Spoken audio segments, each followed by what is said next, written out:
Hey, class. I wanted to just take a couple of minutes and respond to Mirka's presentation from last Wednesday. I'm very sorry about my the problem that I had with the internet. So very sorry about that. But good job for continuing to go on.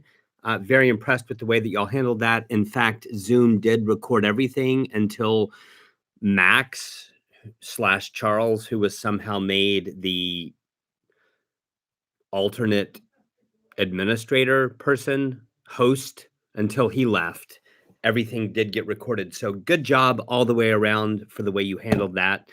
Mirka, thank you for your presentation. I thought it was very good. I just want to say a few things about this in the same way that I did with Christian. You guys both did a great job. I will communicate your grades to you soon. I think you'll both be happy with your grades, I think. But just some responses to Mirka. First off, Mirka, one thing I would say is at the beginning of your presentation, you at one point you talked about book 11, and then quickly after that, I think you talked about book 12 or 13. I want to encourage you to just focus on one text. So choose, those are both fine. I would say choose between one of those and explore it as thoroughly as you can. Don't jump around from text to text to text. I think that it says that in the syllabus. So yeah, focus on one text. Okay, that's the first thing I have to say. Second of all, yeah, in terms of Moses's authorship, yeah, the reason Augustine is saying I would love to go up to Moses and talk to him is because in Augustine's mind, Moses is the author of the Pentateuch, Genesis, Exodus, Leviticus, Numbers, Deuteronomy. That's kind of like the traditional view. Um, I don't think that there's any reason for modern people to take that view literally as if that's what an Orthodox Christian today is supposed to think. But that is why Augustine does want to ask Moses about the creation of the world, because he's presumably Moses would know how to answer that question since he's the one who provides us with an account of creation. As to why Augustine doesn't want to ask God directly or Adam, those are some good questions. I don't really know what to say other than I do like the discussion that you guys had near the end of the class that sort of asks about the nature of language and signs. At one point, Mirka said, well, if you think about language, it's just a bunch of noise. Really interesting thought. I want to come back to that in a moment. Next, however, I just want to say a word about reincarnation because that came up with both Christian and Mirka. And y'all, listen, if y'all think that I'm wrong, and if y'all think that Augustine really does affirm the doctrine of reincarnation, I'm open to being convinced. I don't think that he does. I think that Plato does. Plato believes in the doctrine of the transmigration of the soul, aka reincarnation. I don't think Augustine does, and the reason I think that, first off, I've read his texts, but secondly, Augustine does not believe in the immortality of the soul.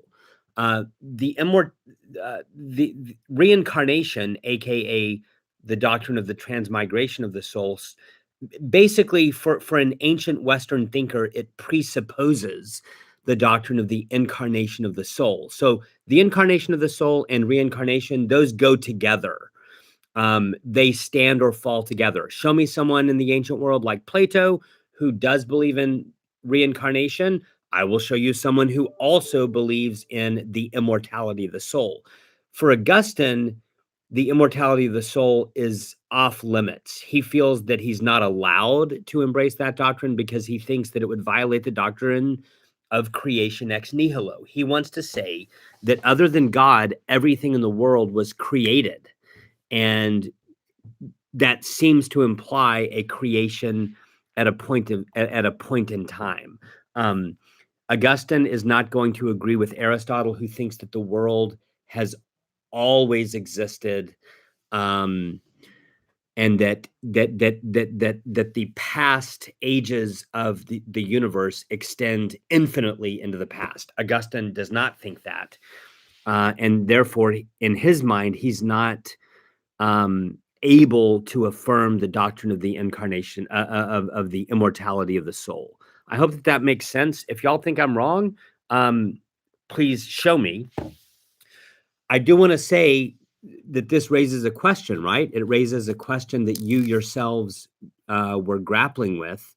If he doesn't believe in reincarnation, then how in the heck can he believe that somehow human beings have this primordial memory of being with God in the Garden of Eden? That is a great question.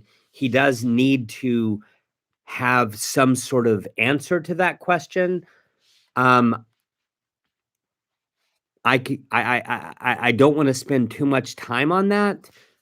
The main thing is his answer to that question is not reincarnation slash the immortality of the soul, which does mean, I admit, that that means he needs to come up with some other account. If you were to say, Augustine, how can you say that we were all with Adam in the garden? He would need to say something about that. And I think that he would say something about that. It wouldn't be reincarnation. It wouldn't be the immortality of the soul.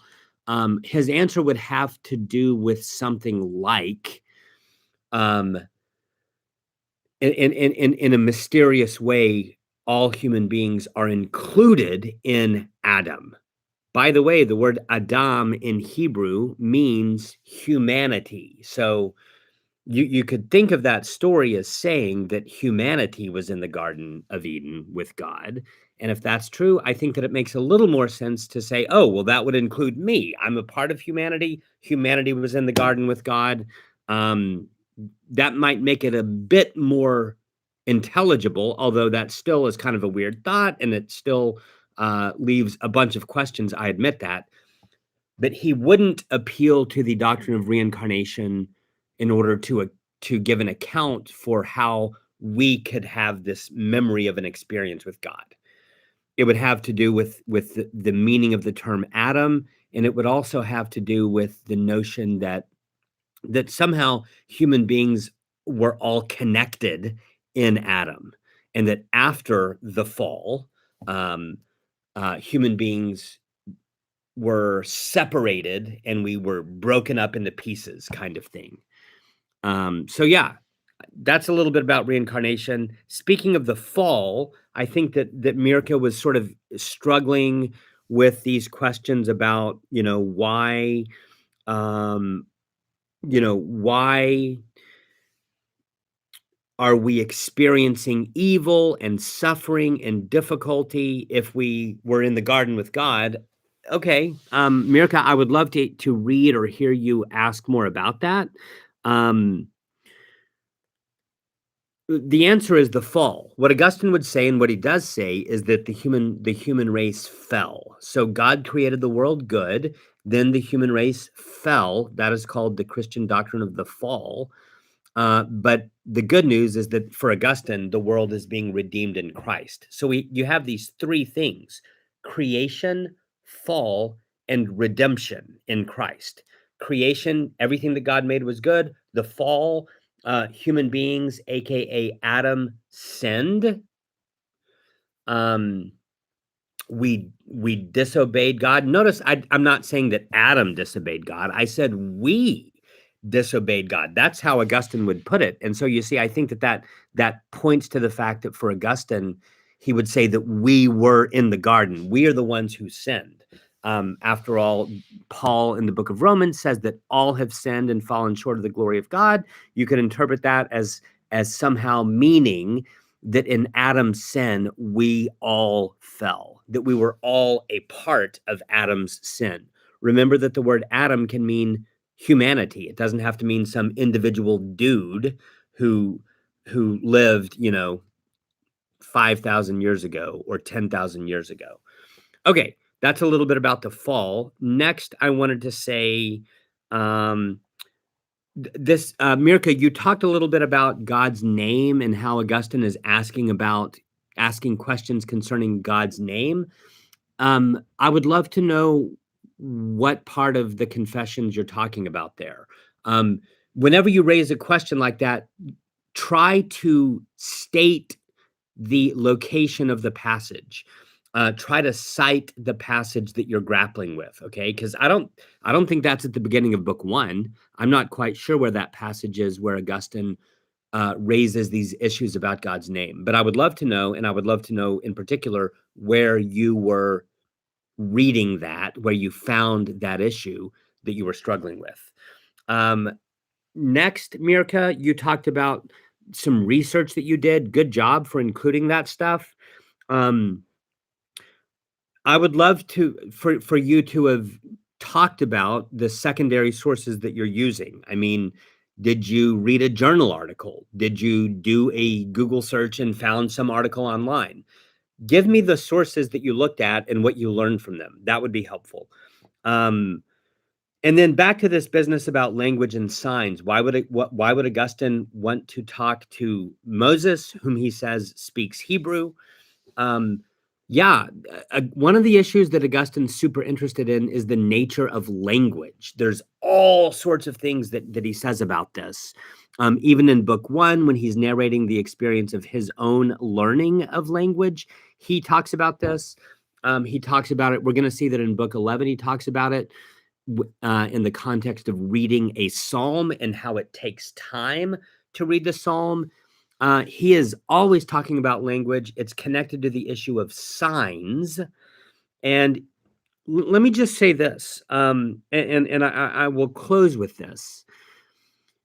Yeah, it's kind of weird that Augustine would want to talk to Moses, but I think that in general, what we can say is that Augustine finds it very important that God communicates with us by way of signs, by way of language. At some point, someone talked about, well, God could just communicate directly to our minds. I think Mirka may have said something like that.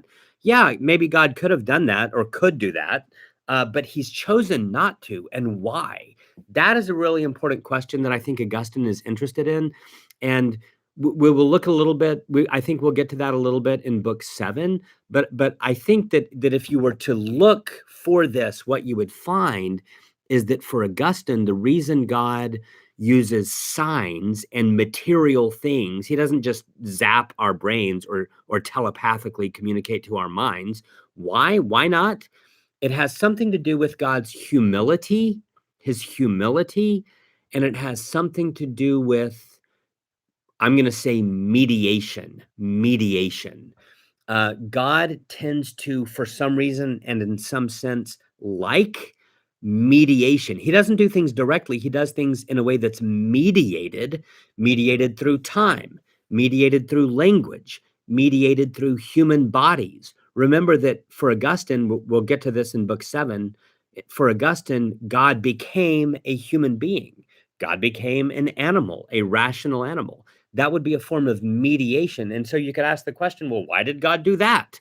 And I don't know if we have a simple answer to that question, or even if Augustine puts forth a simple answer to that question. It's a great question. But the point is that God does seem to do things by way of mediation of all things, especially mediation of language, which Augustine would think of as signs that point to other realities. Okay, y'all, that's just a little bit in response to Mirka's presentation. I probably talked more than I should have, but good job to Mirka and Christian and to the whole class, and I will see you guys on Monday. Thanks.